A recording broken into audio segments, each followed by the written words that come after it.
So yun nga guys, naka-ready na yung ating mga dadalhin. Bukas i-deliver natin yung order ni Idol Doc Jojo Merano ng Night Slope. Ayan oh. So yung order niya sa atin is 4 layer at saka itong mga sandamukan na mga items na to sa loob.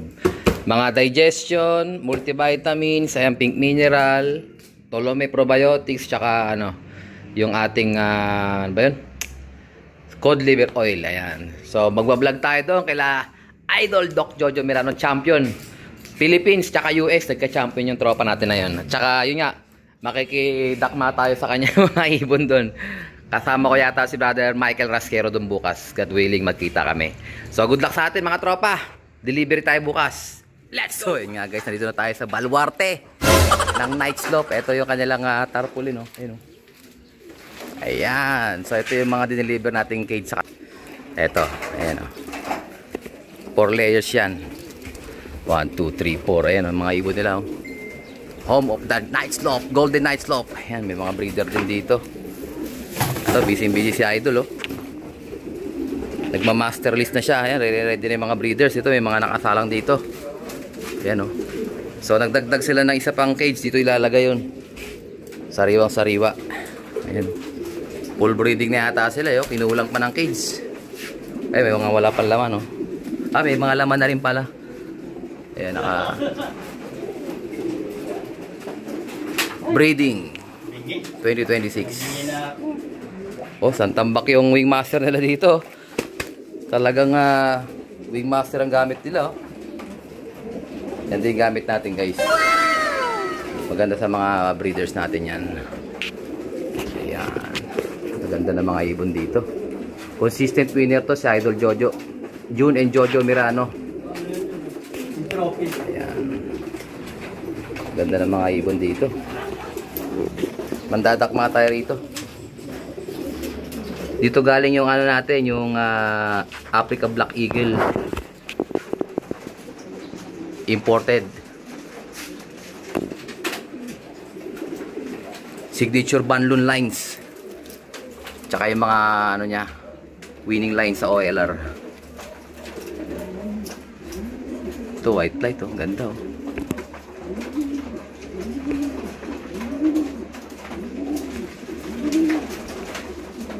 Ay, wow. So ngayon guys, bubuuin natin itong tutulungan natin buuin itong noble cage ni Idol Doc Jojo. So ito, kasama natin si brother. Ito, nakahubad pa, macho macho. So nagpakuha lang ako ng plies.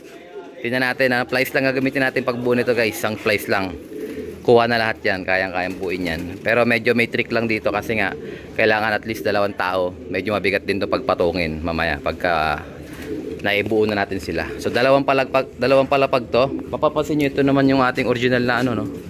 Ay hindi, mga Taiwan cage pala to. Ayan, oh, Taiwan cage. Pag Taiwan cage guys, wala siyang dugtungan. Kumbaga diretso yung frame nya. Ayan, oh, mga Taiwan cage pala tong nandito, nauna ni Idol Doc Jojo. Puro Taiwan cage to. Ewan ko kung Peter M. Lano to o Baldago. Ito naman ang original na noble cage. 2 patong. Ayan, papakita natin sa inyo mamaya pagka na-assemble na natin. Magka timelapse tayo. Let's go!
ito guys, ang ating unang layer. So dito sa portion na to, nabuo na natin yung ating mga cages. Ayan, ganito ang style guys, para hindi kayo masyadong mahirapang magbuo, Pahigain nyo muna yung frame, ganyan. Tapos itungtong nyo ng katulad ng ganyan. Tapos, wala pa mga bolts and nut yan. Sasakloban natin ng pangalawa. Ito. Ayan, Ito yung pinaka parang niya, katambal niya. Yung may gulong. So, sakloban natin ng ganyan. Tsaka natin ilagay yung mga bolts and nut. Ito lang naman yan, available na lahat yan dito. Kompleto na yung set na yan. So, ito mamaya dito sa ilalim to. Para sa bracket yan. So, kakabit ko na guys. Ayan, may mga butas naman yan nakaabang. So, kabilaan yan. Pag nakabit nyo na rito, ayan, babalta rin natin sa ilalim naman. Okay? Time lapse tayo ulit.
Ito na guys yung ating first floor. Kumbaga dalawang layer, may gulong So nagawa na natin yung ating procedure So ayan na. Ganyan ang lalabas niyan. So gagayahin lang din natin yung procedure na yan dun sa kabila. Okay? Simple lang yan. Parehas lang na parehas. Ang kaibahan lang, ito ay may gulong. Ito ay wala. So papapansin nyo mamaya pag nabuo natin, ipapasok natin yan dito sa ibabaw na to. Ayan. So okay na yan guys. Huwag nyo masyadong higpitan. Hindi kailangang higpitan masyado yan. Kailangan lang guys, nakadikit lang siya. Kasi may tendency bumigay yung mga welding dito. Mahina lang yan. Hindi kailangan masyadong mahigpit yan. Hindi yan tatakas. Importante kasi dyan, mahawakan niya lang. Huwag masyadong mahigpit. Pag nahigpit, nasisira. Ayan. Okay? Buuin na natin yung kalahati pa nito, yung upper part. Let's go!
Buo na yung ating pangalawang layer.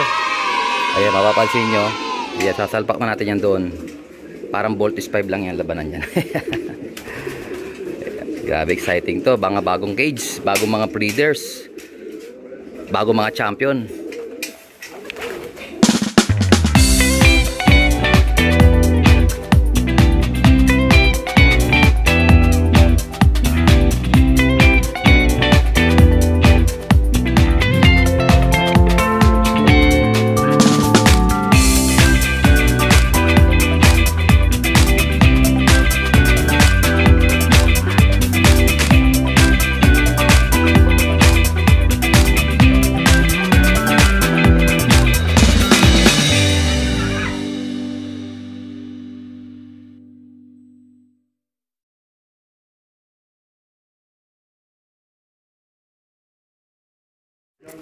So ito na yung ating kabuuan guys. Ayan, napagpatong na natin. So madali lang guys Ang ginamit lang natin is yung ating mga plies lang. Tinutupi-tupi lang lahat yan. Wala ka nang kailangan ano dyan. Cable tie. Hindi na kailangan ng cable tie yan. Tinutupi-tupi lang yan. Tapos ito, pinipihit-pihit na lang. So ito nga gaya ng sabi ko, hand tight lang yan. Pwede na yan guys. Huwag yung masyado higpitan kasi nasisira yung welding. So hindi naman yan kakalas kasi nga buo na to. Itong pinakakulungan natin. So kahit matanggal yung bolt na yan, ang tendency sila magaganyan lang siya. Pero hindi makakalabas yung ibon. So hindi na kailangan masyadong i-secure yan. Pero siyempre at least hand tight, mahigpit siya pero kakamay lang. Pwede na yan. Ayan, pero pwede nyo rin gamitin ng ano konti. Nasa inyo na. Kumbaga kung confident na kayo na hindi na makakalas basta-basta kasi baka mawala din yung bolt, sayang. Ayan, ganyan lang, hand tight lang. Ayan o, ito medyo na persa guys, makita nyo. So medyo na persa ni brother yan. Okay lang yan. Wag lang matanggal yung welding, baka makalabas yung ibon. Pero mga 3-4 na wire bago makalabas yung ibon dyan. Okay, good luck sa lahat. Ayan, pahinga muna tayong konti. Ayan, kakasahan na ng mga numbers oh. Ilagay na ng mga designated numbers. Number 39. Ayan oh, June and Jojo Mirano, Night Slope. Ayan, bali additional na ano yan, cage. Ayun, number 40, 46 yata, ayun, 48. Good luck mga idol. June and Jojo Mirano. Let's go.